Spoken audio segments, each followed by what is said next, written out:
For some off-the-cuff Sakamoto Days observations, the logo at the beginning of each episode made me think of SpongeBob. When Nagumo pulled out the Swiss Army knife on steroids and wielded it like nunchucks, it was just so silly and unexpected. And Gaku looks like he wandered in from Jujutsu Kaisen. I feel like Sakamoto Days Part 2 took a more serious tone than Part 1, and while there was still comedic moments, we ended up with a higher rate of fights and gore this time. Which makes sense with the foreshadowing that we got from Part 1. And I cannot forgive them for having not one but two of the convicts' backstories, including cat murder.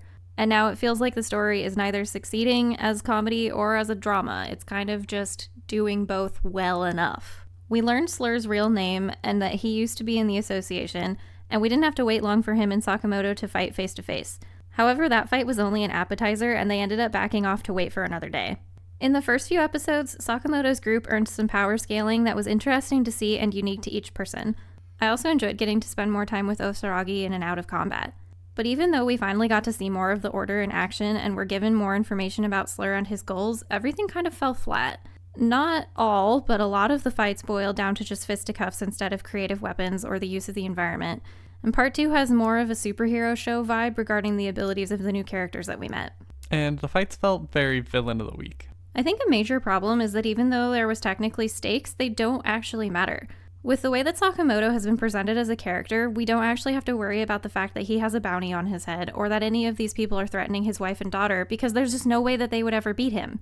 They aren't helping themselves with the one time that his wife was in danger. We quickly learned that it isn't even her running the shop that day.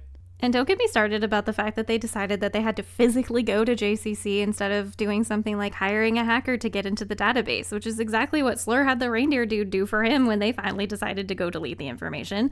Our heroes had an abundance of time to think about other options besides physically going to the school.